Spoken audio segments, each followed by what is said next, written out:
Bonjour, je suis François Lassagne, rédacteur en chef du média Pour la Science. Soyez les bienvenus dans À l'écoute de la science, le podcast réalisé en partenariat avec le Collège de France, dans lequel des chercheuses et des chercheurs nous transportent au cœur de leurs recherches et de leurs réflexions.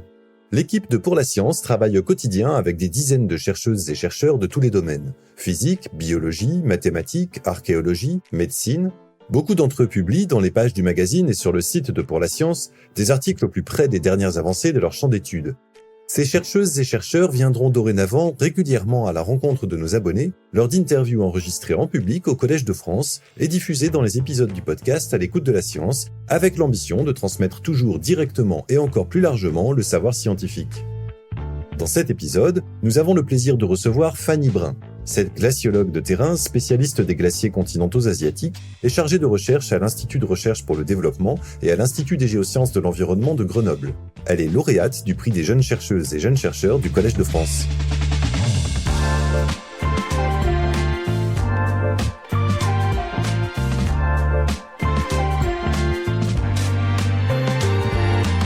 On peut dire, chère Fanny, que si l'on considère la vitesse à laquelle fondent les glaciers d'altitude sous l'effet du réchauffement du climat, que vous exercez un métier d'urgentiste. Et pourtant, vous n'êtes pas, me semble-t-il, vraiment dans l'urgence, parce que c'est aussi un métier qui demande une grande persévérance, dans la mesure où vous vous accommodez du temps long et des difficultés des missions en haute montagne. Les glaciers, c'est pas quelque chose qu'on approche facilement, sur lesquels on fait des mesures en se levant le matin et en revenant le soir, me semble-t-il, mais vous allez nous le raconter. Parce que vous avez une expérience en Europe à ce sujet, comme en Asie. Donc nous allons avec vous, je crois, découvrir un métier d'exception et faire parler les glaciers. Et pour ça, je vous propose une première question qui va nous aider peut-être à comprendre un peu mieux votre parcours de la recherche de traces de paléoglaciers. C'était il y a très longtemps, je crois, par des techniques optiques, jusqu'aux mesures par satellite de la fonte des glaciers au Népal, en passant par les Alpes jusqu'à la Chine. Vous semblez avoir un parcours qui vous ramène toujours au royaume des glaces. Première question très simple, d'où vient cette passion pour les sommets enneigés ? Merci beaucoup pour l'introduction. Alors c'est vrai que le métier de glaciologue, ça fait un petit peu rêver, et moi aussi ça m'a fait un petit peu rêver il y a un petit bout de temps, parce que pour moi c'est vraiment la conjonction de deux parties de moi qui sont un peu différentes et puis qui se sont retrouvées dans ce parcours-là. La première chose, c'est que moi j'aime beaucoup être dehors. J'ai eu la chance de grandir dans un petit village de Chartreuse, dans les montagnes, et donc j'aime les montagnes, quoi. J'aime la neige, j'aime le ski, j'aime être dehors, et donc idéalement c'est vrai que j'aurais bien aimé être guide de montagne ou accompagnatrice en montagne, enfin vraiment un métier d'extérieur. Mais en fait j'ai fait des études, et j'ai eu la chance de faire des études qui m'ont emmené vers la physique, la géophysique de l'environnement, et en fait quelque part continuant le parcours des études, en fait, ça me plaisait de plus en plus. Plus j'avançais dans mon parcours, plus je trouvais que c'était intéressant d'aller vers des problèmes abstraits, des éléments quantitatifs. Et donc, au cours de mon parcours, j'ai eu la chance de faire un stage au laboratoire de glaciologie quand j'étais en licence. Là, je me suis dit que c'était quand même assez formidable de pouvoir à la fois faire des activités intellectuelles assez poussées, qui me plaisaient beaucoup, et en plus de pouvoir passer une partie de son temps de travail dehors sur les glaciers dans la montagne. Et donc, je me suis lancée dans l'aventure d'une thèse en glaciologie qui a débouché après sur un post-doc toujours dans le même domaine, et puis aujourd'hui un poste titulaire avec l'Institut de recherche pour le développement.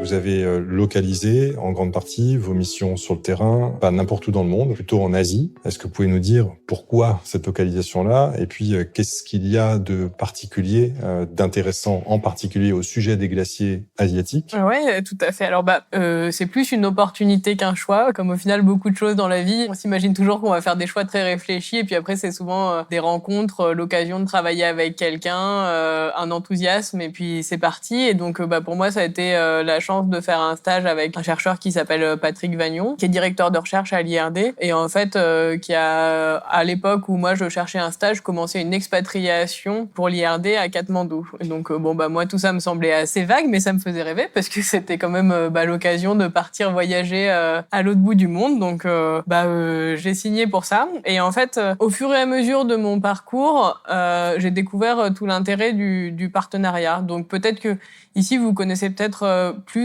d'autres institutions comme le CNRS, les universités. qui sont ici à Paris. Mais en fait, l'IRD, c'est un institut de recherche qui est un peu moins connu, mais qui développe vraiment de la recherche dans les pays dits du Sud et surtout avec les pays du Sud. Et en fait, au début, moi, j'étais très intéressée par le côté incroyable de découvrir ce pays qu'est le Népal, avec des paysages à couper le souffle.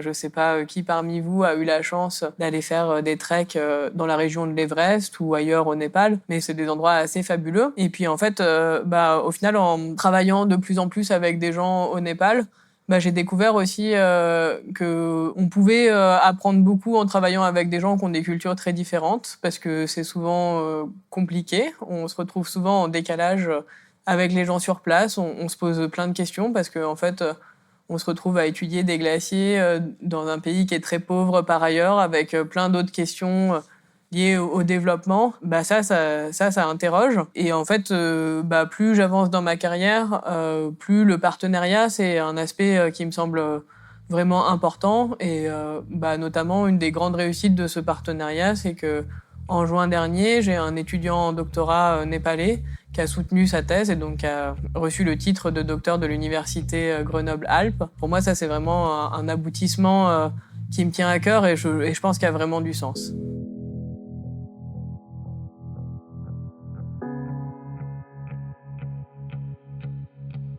Je pense qu'on n'est pas très nombreux dans la salle à pouvoir se représenter à quoi ressemble la mission d'une glaciologue à l'autre bout du monde. Ça dure combien de temps? Qu'est-ce qu'on fait, en fait? Est-ce que vous pouvez nous aider à sentir un peu la réalité de ce terrain? En général, une mission de terrain, ça dure 5 semaines. Et sur ces 5 semaines, en fait, on va passer 4 semaines à plus de 5000 mètres d'altitude. Donc, on redescend pas vraiment en dessous de l'altitude du Mont Blanc. Donc, comme on peut s'en douter, il fait assez froid, voire il fait très froid. Et donc, en fait, on a une partie de la mission de terrain qui consiste à marcher pour s'approcher des glaciers. Nous, on n'utilise pas l'hélicoptère sur place parce qu'il faut s'acclimater pour monter en altitude. Donc, on pourrait pas monter trop vite avec l'hélicoptère. Simplement, ça marcherait pas. Et puis après, pour redescendre, repartir des glaciers, en fait, on trouve que ça a beaucoup plus de sens de repartir en marchant parce que on trouverait un peu ridicule de prendre l'hélicoptère pour raccourcir la mission en émettant énormément de CO2. Une fois qu'on est donc en fait au cours de cette mission de terrain de 5 semaines, on va aller rendre visite à 3 glaciers. Donc à chaque fois, on va s'installer au pied du glacier pour une semaine à peu près. Donc on va camper, des fois dans la neige s'il y a eu de la neige, des fois dans le sable ou les cailloux, selon l'endroit où on est. Et à partir de ce camp de base, on va faire toutes les mesures qu'on a à faire. Et donc ces mesures, en fait, c'est des mesures d'observation du bilan de masse. Donc on est en partie financé par ce qu'on appelle un service national d'observation, qui nous s'appelle Glacioclim, donc les glaciers, un observatoire du climat. Et donc dans le cadre de ce service national d'observation, on est engagé à fournir ces mesures, ces observations de bilan de masse chaque année. Et donc pour ça, en fait, on va mesurer de combien le glacier a fondu dans la partie basse. Donc on mesure son ablation à l'aide de ce qu'on appelle des balises d'ablation. Donc c'est des jalons de bois qu'on insère dans la glace. Et puis en revisitant l'année suivante, on mesure de combien le glacier a fondu. Donc on mesure de combien les bâtons ressortent d'une année sur l'autre. Et puis dans la partie haute du glacier, on mesure la neige qui s'est accumulée au cours de l'année complète. Donc pour ça, on fait ce qu'on appelle des carottages. On va récupérer des cylindres de neige et donc on mesure à la fois l'épaisseur de la neige qui s'est accumulée et puis sa masse volumique pour pouvoir connaître la masse gagnée. On fait également des mesures GPS pour mesurer l'épaississement ou l'amincissement du glacier. Donc là, je vous apprends rien en vous disant que c'est plutôt des amincissements. Et on maintient aussi tout un réseau de stations météorologiques pour mieux comprendre la météorologie locale à ces hautes altitudes. Merci pour le point de vue d'ensemble. Ça ressemble à une série d'instruments qui prendraient l'état de santé d'un glacier. Quel est l'enjeu? On a besoin de surveiller l'état de certains glaciers. Donc on veut pouvoir dire de combien ils se sont accrus par le haut, de combien ils ont perdu de la masse par le bas. Ou bien ça va plus loin que ça, on a besoin aussi de savoir mieux modéliser peut-être ce qu'est un glacier, comment il se comporte, parce que c'est pas exactement un glaçon qu'on pose sur la table. Évidemment, c'est beaucoup plus grand. Je suppose que c'est fait de plusieurs sortes de glace. Est-ce que c'est rigide un glacier? Est-ce que c'est partiellement mou un glacier? Ça se déforme, ça bouge? Est-ce qu'on a déjà des modèles de glaciers qui, avec le type de mesure que vous faites, permettent de dire, bon, il est dans cet état-là, donc l'année prochaine, il devrait être sous cette forme-là, puisqu'on a un modèle pour le calculer. Est-ce qu'on sait aujourd'hui modéliser un glacier? Alors, comme souvent dans la recherche et l'état de la connaissance, oui, on sait, mais imparfaitement. Donc nous, nos mesures, nos observations, elles ont deux buts principaux. Le premier, c'est de s'inscrire dans le temps long et de fournir des observations cohérentes, reproductibles, qui permettent d'avoir des séries longues de changements. Et ça, c'est très important quand on s'intéresse au climat, parce que, en fait, la période de référence pour les climatologues, c'est une période de 30 ans. Et donc, en fait, les séries de bilan de masse, elles ont d'autant plus de sens quand plus elles s'allongent, plus elles sont utiles pour l'ensemble de la communauté scientifique. Et après, évidemment, l'autre sens de nos observations, c'est de mieux contraindre les processus qui se passent sur les glaciers. Et donc, pour les processus qui ont lieu sur les glaciers, on a vraiment deux grandes familles. On a des processus qui vont se rattacher à ce qu'on appelle la dynamique du glacier, donc mieux caractériser l'écoulement du glacier, mieux comprendre les vitesses à laquelle les glaciers s'écoulent. Et donc ça va dépendre de beaucoup de paramètres. Ça va dépendre essentiellement de leur épaisseur, mais ça va aussi beaucoup dépendre du type de climat dans lequel ils sont. Et notamment, en fait, la température de la glace, elle va jouer un rôle critique sur la nature de l'écoulement du glacier. Et l'autre famille de processus, c'est tous les processus qui sont liés au bilan de masse du glacier. Donc, nous, on utilise les termes accumulation pour tous les processus qui permettent de gagner de la masse. Donc, c'est essentiellement les précipitations sous forme solide. Et les processus qu'on dit d'ablation, donc qui sont les processus de perte de masse des glaciers. Et donc, évidemment, le premier processus auquel on pense, c'est la fonte. Mais en fait, quand on s'intéresse à certains glaciers, il y a d'autres processus qui vont être très très importants. Pour les glaciers qui sont à terminaison lacustre ou maritime, donc qui se jettent dans des fjords ou qui se jettent dans des lacs, on a ce qu'on appelle un front de vélage sur les glaciers. Donc j'imagine que vous avez tous et toutes vu des photos ou des vidéos de fronts de glaciers avec des icebergs qui se détachent. Donc ça, vous les avez peut-être vus en Antarctique. Mais en fait, il faut aussi savoir qu'il y a des glaciers de montagne qu'on étudie, nous, qui connaissent ce genre de mécanisme. Donc par exemple, le plus connu, l'emblématique, c'est le glacier Perito Moreno en Argentine, où en fait, on a cette grande falaise de glace qui s'effondre en permanence. Et puis après, il y a encore plein d'autres processus à comprendre dans les glaciers. Et donc, c'est ceux-là vers lesquels on repousse un peu les limites de la connaissance. D'une façon générale, on va dire que on est quand même assez confiant sur notre capacité à modéliser la réponse de la fonte à une augmentation de la température. Mais en fait, on sait qu'il y a énormément de processus secondaires. Par exemple, les glaciers que j'étudie, moi, en Asie, ils sont à très hautes altitudes. Des altitudes où il y a peu de fonte, parce que la température est très basse, mais on a des processus, par exemple, comme la sublimation, qui vont jouer un rôle très important dans les échanges d'énergie entre le glacier et l'atmosphère. Sublimation, donc la glace qui va s'évaporer, on va avoir une transformation en vapeur d'eau directement. Tout à fait, la transition de phase de l'état solide à l'état vapeur. Et ça joue un rôle important. Donc, pour ce type de glacier-là, ça peut faire perdre de la masse à un glacier de manière significative. Alors en fait, surtout, ce qui est intéressant avec le processus de sublimation, c'est qu'il met en jeu beaucoup d'énergie, parce qu'il faut à peu près 100 fois plus d'énergie pour sublimer une certaine quantité de glace que pour la fondre. Et donc en fait, la sublimation, ça va être un puits d'énergie qui a lieu en fait uniquement dans certaines conditions. Donc il faut des conditions très froides et très venteuses. Et donc en fait, c'est plutôt un processus qui va agir en compétition avec la fonte. En termes de perte de masse, c'est beaucoup plus favorable pour un glacier d'absorber de l'énergie qui va être utilisée pour sublimer plutôt que pour fondre. Ok. Je suppose que dans les Pyrénées ou dans les Alpes, on n'est pas exactement avec des températures de ce type-là. Il fait moins froid, même l'hiver. Je parle des Pyrénées parce que peut-être l'avez-vous lu ici et là récemment, des évaluations ont conclu à l'idée que d'ici une dizaine d'années, c'est demain, les 17 glaciers qui existent aujourd'hui dans le massif des Pyrénées ont une probabilité importante de disparaître. Il a été estimé qu'ils auraient perdu plus des 9/10 de leur épaisseur depuis 1850. Alors je pointe cette région du monde qui n'est pas du tout celle de vos études de terrain pour poser une question préoccupante en tout cas pour les Européens que nous sommes. Est-ce que ce qui se passe dans les Pyrénées est un signe d'accélération générale de la fonte des glaciers? Est-ce que c'est le genre de constat qu'on fait aussi pour les Alpes? Alors, pour répondre sur l'avenir des glaciers des Pyrénées, oui, on s'attend à une disparition à très courte échéance de tous les glaciers des Pyrénées. On pourrait discuter très longtemps parce que le diable se cache un peu dans les détails. À partir de quel moment on considère qu'un glacier n'est plus un glacier? Pour les gens qui font de la modélisation, ils mettent des seuils en taille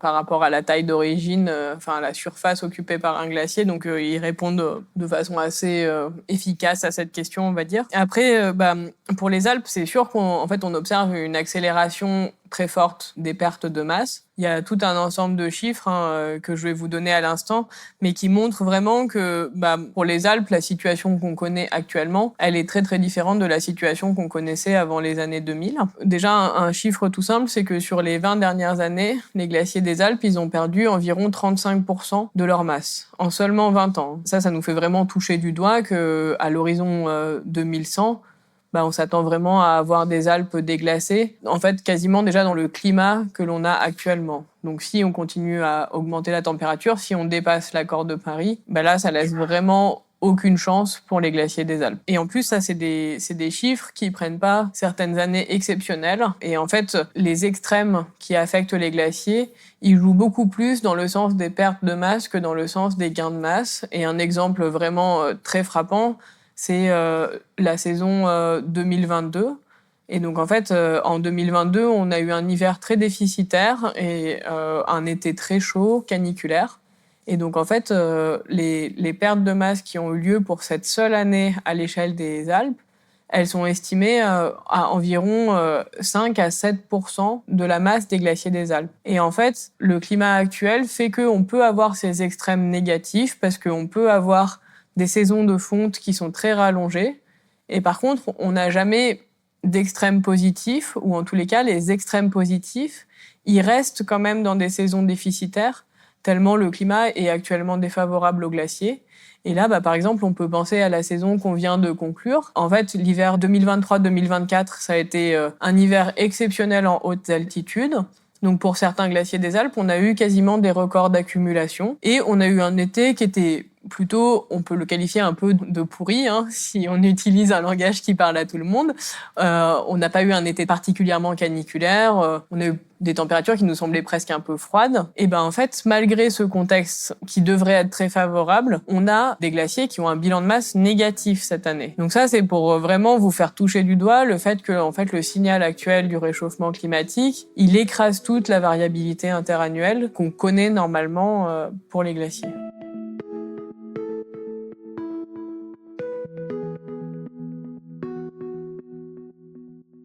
Alors, il y a cette variabilité dans le temps. Est-ce qu'il y a aussi une variabilité dans l'espace? Je vous ai fait quitter votre terrain asiatique pour aller dans les Pyrénées. Est-ce qu'il y a des régions dans le monde dont on peut dire qu'elles sont plus préservées que d'autres, où les glaciers sont plus robustes, en tout cas plus stables dans le temps, en dépit du réchauffement actuel? C'est une question très intéressante parce qu'en effet, la réponse est que le devenir des glaciers est très contrasté selon les régions du monde. Donc le message le plus important, et éventuellement si vous ressortez de cette salle avec un seul message en tête, c'est de retenir que pour le futur des glaciers, chaque demi-degré de réchauffement compte. Chaque demi-degré de réchauffement se traduit par des pertes de masse plus importantes. Donc précédemment, on discutait des Alpes, et en fait les Alpes, c'est le contre-exemple parfait de ce que je viens de vous dire. Pour les Alpes, dès lors qu'on dépasse l'accord de Paris, on se dirige vers des pertes de masse entre 80 et 100% à l'horizon 2100, donc plus de glaciers en 2100. Par contre, pour beaucoup de régions du monde, on a un scénario qui est très très différent. Par exemple, si on prend la région de l'Asie, celle que je connais assez bien, si on respecte l'accord de Paris, On s'attend à ce que les pertes de masse, elles soient d'environ 40% par rapport à l'année de référence 2015. Par contre, si on passe dans un monde à plus 4 degrés, on s'attend à perdre les 2/3, voire les 3/4 des surfaces englacées. Là, ce qu'on voit, c'est qu'en fait, selon la trajectoire qu'on prend, on se dirige vers un futur qui est très différent dans ces cas-là. Et ça, c'est vrai pour beaucoup de régions qui sont fortement englacées et assez loin des pôles. Donc ça, c'est très très vrai, par exemple, pour l'Alaska. Et c'est aussi très vrai pour l'Amérique du Sud et notamment les champs de glace. Donc vous connaissez peut-être les champs de glace nord et sud qui se trouvent à la frontière entre l'Argentine et le Chili. Donc plutôt j'évoquais le Perito Moreno qui se trouve dans le champ de glace sud. Et en fait il faut imaginer que dans un monde à plus 4 degrés, on peut faire disparaître ce champ de glace sud. Si vous l'avez vu même sur une carte, c'est très spectaculaire, c'est une très grande étendue. Et après, le dernier cas, c'est les glaciers qui sont très proches des pôles, donc les glaciers de l'Arctique canadien, de l'Arctique russe, les glaciers de la périphérie de l'Antarctique. En fait, ces glaciers-là, ils se trouvent dans des régions qui sont beaucoup plus froides et beaucoup plus sèches, beaucoup plus arides. Et donc, en fait, ces glaciers, on s'attend à ce qu'ils aient une sensibilité moins grande au réchauffement climatique. Donc ça, c'est quelque chose qu'on observe et puis un phénomène qu'on commence à comprendre de mieux en mieux. En fait, les glaciers continentaux, qui mettent en jeu peu de masse chaque année parce qu'ils reçoivent peu de précipitations et ils ont peu de fonte, en fait, ces glaciers, ils résistent mieux que les autres au réchauffement climatique. Et donc, en fait, ces glaciers-là, ils ont une trajectoire différente selon la trajectoire climatique, mais c'est des glaciers qui perdureront largement jusqu'à la fin du siècle. Alors, j'aimerais qu'on poursuive, si vous voulez bien, sur la compréhension de ce qui est en jeu et des tailles, des dimensions. Donc, les champs de glace, c'est assez peu connu par rapport à l'expérience qu'on a ordinairement en France des glaciers alpins ou pyrénéens. Les champs de glace, c'est beaucoup plus grand. Ce sont des très grandes régions. Donc, vous avez précisé que vous parliez des glaciers continentaux, dont une équipe de vos confrères avait dit dans Pour la Science il y a quelques mois que à l'horizon 2100, 50% auraient disparu pour un réchauffement de 2 degrés. Alors, en nombre, 50%, c'est-à-dire 50% du nombre de glaciers continentaux. Ça ne veut pas dire qu'en volume, 50% a disparu, c'est un peu différent, donc il faut déjà faire attention aux chiffres. Mais ce qu'on peut se demander, c'est, et alors, qu'est-ce qui se passe? Quelles conséquences ça a? Il y a l'intérêt scientifique de comprendre ce que ça devient, ces objets-là, comment ils fonctionnent, comment ils évoluent. Mais quelles conséquences physiques ça peut avoir, cette disparition annoncée? Et là, j'aimerais que vous puissiez nous aider à faire la part des choses, notamment sur la production d'eau, la contribution des glaciers, la contribution des calottes polaires. Puis il y a quelque chose qu'on connaît aussi, c'est la dilatation de l'eau quand l'eau se réchauffe. Donc quand on dit les glaciers fondent vite, plus vite qu'on ne l'avait jamais constaté, de manière différenciée dans le temps et dans l'espace, est-ce qu'on arrive à faire la part de l'eau qui va en être issue par rapport à ce que produisent éventuellement les calottes polaires si le réchauffement se poursuit et à la dilatation de l'eau? Si on réfléchit à la montée des eaux, par exemple, un glacier, ça compte beaucoup, un peu? Alors, c'est quand même une des grandes motivations pour étudier les glaciers, c'est leur contribution à la hausse du niveau des mers, leur contribution actuelle et future. Donc en fait, nous, en tant que glaciologues, on s'est réparti le monde en 3. D'un côté, il y a l'Antarctique. L'Antarctique, c'est un énorme stock de glace. Ça représente environ 50 mètres hausse du niveau des mers. Donc si on fait fondre tout l'Antarctique, on augmente le niveau des océans en moyenne de 50 mètres. Si on regarde le Groenland de l'autre côté, si on fond tout le Groenland, l'équivalent en hausse du niveau des mers, c'est 7 mètres. Et après, si on regarde tout ce qui reste, donc tous les glaciers qui m'intéressent moi, et là, si on les fond tous, on récupère 30 à 50 cm de hausse du niveau des mers. Donc on se dit, c'est rien par rapport aux deux géants polaires. C'est rien du tout, mais en fait, c'est un réservoir qui est très très réactif. Les glaciers, ils vont échanger de l'énergie essentiellement par leur surface avec l'atmosphère. Et l'Antarctique et le Groenland, c'est des très grandes surfaces, mais c'est aussi des calottes qui sont très épaisses. L'Antarctique, c'est plus de 3 km de glace, alors que les glaciers, en moyenne, c'est plutôt 50 à 100 mètres d'épaisseur moyenne. Et donc ça fait que le réservoir des glaciers, c'est un réservoir qui est extrêmement réactif et qui répond très fortement au réchauffement climatique en produisant de l'eau qui contribue à la hausse du niveau des mers. La hausse du niveau des mers actuelle, elle est entre 3 et 4 mm par an. Et le moteur principal de la hausse du niveau des mers, c'est le réchauffement de l'océan. Donc c'est ce qu'on appelle l'expansion thermique, qui compte pour à peu près un peu moins de la moitié de la hausse observée du niveau des mers. L'autre moitié, à peu près, c'est les pertes de la cryosphère réparties dans les 3 compartiments. En fait, celui qui arrive en tête, c'est le compartiment des glaciers, qui arrive devant le Groenland et devant l'Antarctique. Et en fait, quel que soit le scénario climatique, l'ordre des contributions de ces 3 compartiments reste plus ou moins le même jusqu'à l'horizon 2100. On s'attend à ce que les glaciers continuent à contribuer majoritairement à la hausse du niveau des mers, à peu près au même niveau que le Groenland. Et selon le scénario, si on prend le scénario le plus extrême, en 2100, on a l'Antarctique qui rattrape et dépasse le Groenland et les glaciers. D'accord. Petite quantité de glace en volume ou en masse, mais grande contribution. Donc petit contributeur, mais très actif. Alors il y a sans doute une bonne raison de les surveiller à ce titre.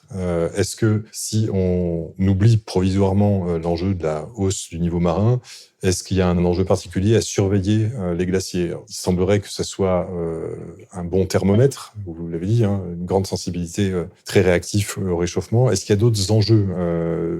On est en particulier en montagne, avec des bassins versants. Il peut y avoir de l'élevage, de l'agriculture, des villes. Est-ce que avoir un œil sur l'évolution des glaciers, c'est aussi avoir ces enjeux-là à l'horizon? Alors, c'est d'autres chercheurs et d'autres chercheuses en fait qui s'intéressent aux autres impacts de la réponse des glaciers au réchauffement climatique. Et en fait, on va avoir, on va dire, 2 grandes familles d'impacts. Il y a une partie qui vont être les impacts sur l'hydrologie, la contribution des glaciers à l'hydrologie, et les autres impacts vont être en termes de risques locaux pour les populations qui habitent à proximité des glaciers. Pour l'hydrologie, il faut savoir que les glaciers sont jamais les premiers contributeurs aux écoulements des rivières, simplement parce que les glaciers occupent en fait des surfaces assez restreintes dans les bassins versants. Par contre, ils ont quand même un rôle dans certaines périodes assez spécifiques et les Alpes européennes sont quand même un assez bon exemple de ce rôle-là. C'est-à-dire qu'en Europe, on a un hiver qui est quand même assez humide, qui est même plutôt un petit peu plus humide que l'été. Et donc en fait, au cours de l'hiver, il y a une partie de la précipitation qui va tomber sous forme solide pour la neige saisonnière et une partie aussi sous forme de neige qui alimente les glaciers. Et donc au cours de la saison de fonte au printemps, la neige va relarguer de l'eau et donc va soutenir le débit des rivières et des fleuves. Et les glaciers vont prendre le relais plus on s'avance dans la saison. Hein, donc à partir des mois de juillet et août, on n'a presque plus de contribution nivale. On a essentiellement une contribution glaciaire. En termes de volume, c'est pas forcément des contributions qui sont très très importantes si on les compare à la précipitation qui tombe à l'échelle d'un bassin versant. Ça va représenter des volumes qui vont être typiquement, si on prend le bassin du Rhône, qui vont être de l'ordre de peut-être 4% à peu près de l'eau qui est produite dans tout le bassin. Par contre, là où il y a une perspective qui est très intéressante, c'est que l'eau qui tombe sous forme de précipitation liquide, elle est quand même majoritairement réévaporée vers l'atmosphère. Hein. C'est environ 70% de la précipitation qui devient de l'évapotranspiration et donc qui retourne à l'atmosphère, qui ne va pas dans les débits des rivières ou dans les nappes phréatiques. Alors qu'en fait, les glaciers, ils produisent de l'eau qui est très canalisée parce qu'elle sort à l'exutoire du glacier. Et donc, elle est beaucoup moins sensible à l'évaporation. Et donc, il y a des chiffres qui sont assez intéressants à mettre en perspective parce qu'à ce moment-là, si on compare l'eau qui est produite par l'ensemble des glaciers du bassin du Rhône pendant le mois d'août, et ben en fait, si on les compare non plus à la précipitation mais au débit du Rhône proche de son exutoire, et ben en fait, ce volume d'eau produit par les glaciers, il peut représenter 20 à 40% du débit du Rhône pour le mois d'août, uniquement pour le mois d'août. Hein. Donc ça veut dire qu'en fait, il faut surtout pas l'interpréter en disant que s'il y a plus de glaciers, le débit du Rhône diminue de 40%, parce que ça, c'est pas vrai. Le débit du Rhône, il est très contrôlé par son interaction avec les eaux souterraines, par les aménagements qu'il y a le long de la rivière, hein, qui font qu'on retient l'eau aussi qui tombe à d'autres périodes. Mais ça veut quand même dire que quand on est dans des périodes sèches, encore une fois, on peut reparler de août 2022, où la précipitation sur le bassin du Rhône est 0 sur l'échelle d'un mois, et ben là, on a une contribution qui n'est plus tout à fait négligeable non plus. Donc ça, c'est vraiment un sujet qui m'intéresse et sur lequel j'aimerais plus travailler pour justement mieux permettre de quantifier ces contributions et puis aussi les remettre dans qu'est-ce que ça veut dire en fait en termes de conséquences. Et donc ça implique un travail aussi avec des hydrologues pour comprendre l'ensemble du bassin. Et ensuite, donc, l'autre famille d'impact, c'est les risques glaciaires. Donc, dans le cadre d'un retrait des glaciers, il y a un certain nombre de phénomènes qui s'accélèrent ou qui s'accentuent. Donc, ça expose les populations à un ensemble de risques plus ou moins émergents. Donc, des risques qui sont assez connus en Asie, C'est ce que les anglophones appellent les GLOF, pour Glacial Lake Outburst Floods. Et nous, en bon français, on dit rupture catastrophique de lacs proglaciaires. Donc en fait, en se retirant, les glaciers permettent le développement de lacs qui sont retenus par des moraines glaciaires. Donc ces moraines peuvent être plus ou moins injectées de glace. Et donc, selon la nature, selon la vitesse du retrait des glaciers, selon la nature du terrain, la nature des sédiments, la quantité de glace qui est retenue dans ces moraines peut être différente et donc peut être plus ou moins propice à des ruptures catastrophiques qui ont lieu par débordement du lac, qui entraîne de l'érosion thermomécanique et qui peut entraîner ensuite une rupture catastrophique de la moraine. Et donc, ces ruptures, après, entraînent du sédiment et donc on peut avoir des laves torrentielles qui créent des dégâts très importants sur plusieurs dizaines, voire centaines de kilomètres à l'aval des glaciers. C'est quelque chose qui est surveillé dans les Alpes, ça, ou pas du tout? Dans les Alpes, le risque est quand même plus faible parce que en fait, la morphologie fait que les lacs ne se forment pas tout à fait de la même façon. En Himalaya, on va dire que c'est particulièrement marqué en Asie. Par contre, il faut savoir que même sur des volumes de lacs bien plus petits, on peut avoir des très grosses conséquences. Et donc, c'est pour ça que à l'IGE, on produit une expertise aussi sur l'évolution de tout type de lacs proglaciaires. Actuellement, moi, c'est pas mon sujet d'étude, mais j'ai des collègues qui travaillent sur le lac des Bossons. On a un lac supraglaciaire qui s'est formé au front du glacier, qui menace de s'écouler en passant sous le glacier et donc de produire aussi une vidange catastrophique. On a un cas similaire sur le glacier de la Grande Motte qui intéresse la station de Tignes. Et donc ces cas-là, ils sont appelés à se multiplier. Et en fait, l'avantage des Alpes, c'est que on connaît bien les glaciers. Par contre, le danger de tous ces lacs, c'est qu'en fait, même des petits lacs peuvent avoir des conséquences très importantes, en particulier quand on a un aménagement important de la montagne, des infrastructures, des habitants qui sont à proximité des glaciers. Merci beaucoup, Fanny Brun, de nous aider à prendre de la hauteur et puis à garder la tête froide quand même et à être un peu rassuré du fait que ce beau métier de glaciologue, de géologue, d'hydrologue aussi en bon compagnonnage nous permettent de savoir qu'il existe des vigies auprès des glaciers un peu partout dans le monde. J'aimerais, avant de laisser le public vous poser quelques questions, vous poser 3 questions un peu différentes de celles qu'on a abordées jusqu'à présent pour vous donner la possibilité de faire des pas de côté. La première, la voici. De quoi êtes-vous sûr sans pouvoir le prouver? Alors, je vous remercie pour cette question. Je suis désolée, je vais pas vous révéler de grands mystères, de grandes intuitions. Mais je vais plutôt vous raconter une petite anecdote. Il y a 2 ans, j'ai un groupe de collègues qui ont publié un article qui a fait un peu de bruit parce qu'ils ont travaillé sur le glacier du Col Sud, donc qui est le plus haut glacier du monde, situé à 8000 mètres d'altitude. Et en fait, en analysant certaines données, en faisant certains raisonnements, ils arrivaient à la conclusion de dire que, en fait, ce glacier était très fortement soumis à la fonte et qu'il allait disparaître très rapidement. Moi, j'étais quand même assez surprise. Bon, j'étais assez sceptique sur l'article. Et puis, en fait, peut-être on s'en rend pas trop compte, mais la recherche, il y a quand même un peu d'émotion. On peut être un peu énervé par un article, par le travail d'autres gens qui présentent des choses de façon très différente de la façon dont on voit les choses. Et là, moi, c'était le cas, quoi. Je me dis, mais c'est complètement absurde. Comment ils arrivent à cette conclusion? Et moi, j'étais persuadée qu'on pouvait pas avoir de fonte à 8000 mètres d'altitude. Parce que c'est trop haut, c'est trop froid. Et donc, j'ai commencé à contacter plein de collègues, à travailler. Et donc, en fait, en réponse à leur étude, nous, on a aussi écrit un article, parce que c'est comme ça que les chercheurs et les chercheuses communiquent. Et donc, en fait, dans cet article, on a montré que, en fait, les prémices de leur raisonnement étaient biaisées. Et donc, en fait, avec leur raisonnement, on pouvait pas arriver à la conclusion à laquelle ils arrivaient. Mais on n'a pas montré qu'ils avaient tort. Et en fait, c'est là où c'est très intéressant, c'est que moi, je suis partie en me disant absolument c'est impossible qu'il y ait cette fonte si haut. Et en fait, on arrivait à ne pas réussir à prouver ça. Et donc, il y a 1 an, je vous aurais répondu, je suis sûre que c'est pas un processus qui compte à cette altitude. Bon, maintenant, je suis un peu plus modestement, je vous dis, je pense vraiment pas que ça compte. Je suis sûre qu'ils ont pas les arguments pour montrer que ça compte, mais je suis pas du tout sûre de pouvoir prouver qu'il n'y a pas de fonte à cette altitude. Ils publieront peut-être pour l'étape suivante et vous donner tort. Tout à fait. C'est le jeu de la science.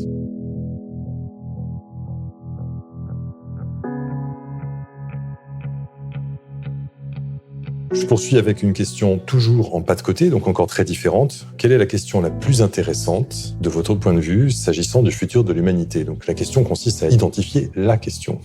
Alors, de toute façon, le travail de recherche, c'est quand même plus souvent de trouver des questions que de trouver des réponses, hein, parce que souvent les réponses qu'on trouve, c'est que en fait, il faut répondre à de nouvelles questions, quoi. Donc, pour moi, vraiment, la question sur le futur de l'humanité, c'est d'avoir une réflexion cohérente sur l'habilité de la Terre. Et en fait, moi, en tant que glaciologue, évidemment, je me sens très, très concernée par le réchauffement climatique. Je pense que c'est un des défis majeurs auxquels l'humanité va être confrontée pour les années qui viennent. Mais en fait, je suis encore plus inquiète quelque part pour la crise de la biodiversité. Et je pense qu'il y a vraiment des enjeux de recherche très interdisciplinaires à faire aussi, justement sur cette question de comment habiter la Terre. Et en fait, ça, c'est pas forcément que les sciences du climat ou l'écologie qui permettront d'y répondre, mais c'est aussi bien évidemment la philosophie et les sciences sociales qui nous apporteront des réponses. Une question très large, il y a beaucoup de travail. Donc c'est le point de vue d'une glaciologue qui voit fondre les glaciers et qui s'inquiète de la crise de la biodiversité. Je sais que néanmoins, vous arrivez à être optimiste. Qu'est-ce qui vous rend optimiste? Il y a bien quelque chose. Oui, il faut bien trouver des bonnes raisons de se lever le matin. Moi, ce qui me rend optimiste, c'est le fait de collaborer avec des jeunes chercheurs et des jeunes chercheuses. J'ai quand même soutenu ma thèse il y a suffisamment longtemps pour avoir la chance de me sentir déjà dépassée par les nouvelles générations de chercheurs qui maîtrisent certains outils que moi je maîtrise pas, qui sont brillants, inventifs et curieux. Et en fait, de travailler avec eux et avec elles, ça donne plein d'énergie, ça donne plein d'idées pour s'attaquer à des problèmes qui sont encore non résolus dans mon domaine de recherche. Et donc, notamment, moi, un des problèmes que je trouve vraiment très excitant, c'est de travailler sur mieux comprendre les précipitations en altitude. Et donc, en fait, en collaborant avec plein de collègues, on développe des stratégies d'observation, de modélisation qui nous permettent d'avancer sur ce problème. Et ça, c'est quand même une bonne raison de se lever le matin et puis d'aller au travail avec le sourire. Merci, chère Fanny, d'avoir bien voulu partager avec nous ces réflexions, ces enthousiasmes, ces interrogations nombreuses manifestement, et qui ne sont pas seulement les vôtres, mais celles d'une génération à venir de glaciologues. Et si vous le voulez bien, je vais donner la parole à la salle.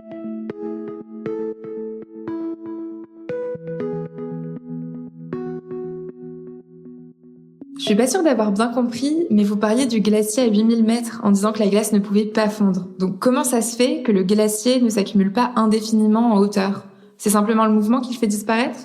En fait, votre question, elle est très pertinente pour ce cas précis. En fait, un des mécanismes qui avait été négligé initialement par les auteurs de l'étude, c'est que en fait, on est dans une région où il y a des vents qui sont très très forts pendant l'hiver, et donc on a énormément de sublimation et aussi de redistribution de la neige par le vent. Donc le vent joue un rôle fondamental pour éroder la neige qui se dépose.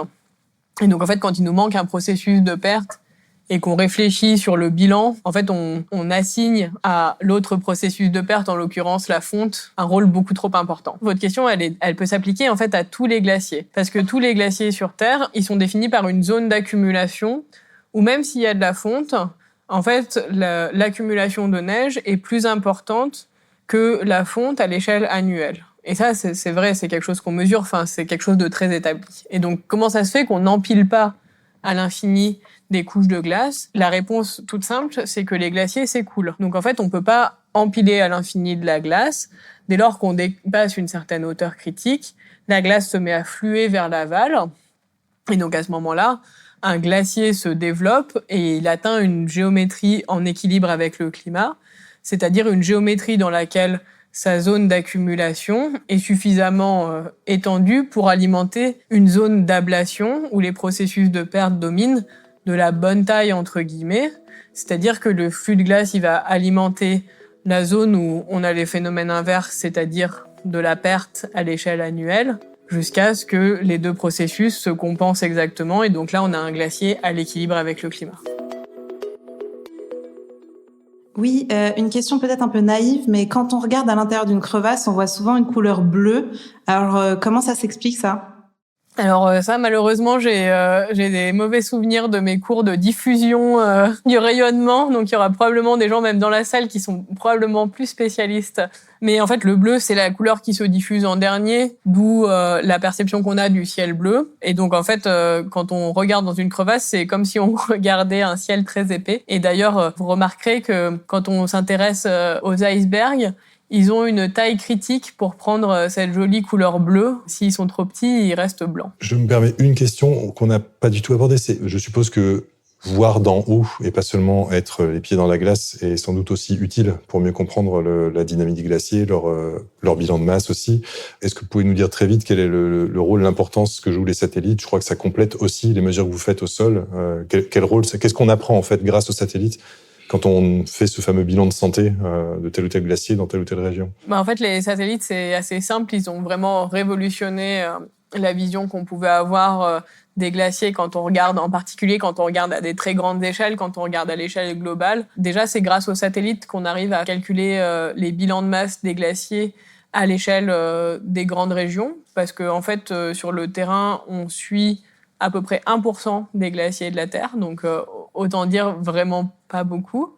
Par contre, maintenant, avec les satellites et en particulier des études qui ont été menées assez récemment et avec certains développements méthodologiques, on a réussi à accéder à toute une archive de données satellites qui datent des années 2000 à aujourd'hui, qui sont des images stéréoscopiques de la Terre, donc des cartes 3D de la Terre. Et en fait, cette série d'images répétées permet de mesurer les changements d'épaisseur de tous les glaciers de la Terre. Et donc, ces études ont vraiment permis de cartographier les changements d'épaisseur de tous les glaciers à l'échelle de 20 ans, et notamment de montrer une accélération globale des pertes de masse. Les satellites, ils ont aussi révolutionné la façon de voir les glaciers. On a un petit peu touché le sujet de l'écoulement des glaciers. Maintenant, grâce aux satellites, on peut cartographier les vitesses de surface de tous les glaciers de la Terre également. Et ça, c'est vraiment purement révolutionnaire. Avant, on mesurait la vitesse de surface de quelques glaciers. Et maintenant, on connaît ça sur tous les glaciers de la Terre. Un grand merci, Fanny Brun. Merci beaucoup d'avoir partagé ce temps avec nous. Merci à vous.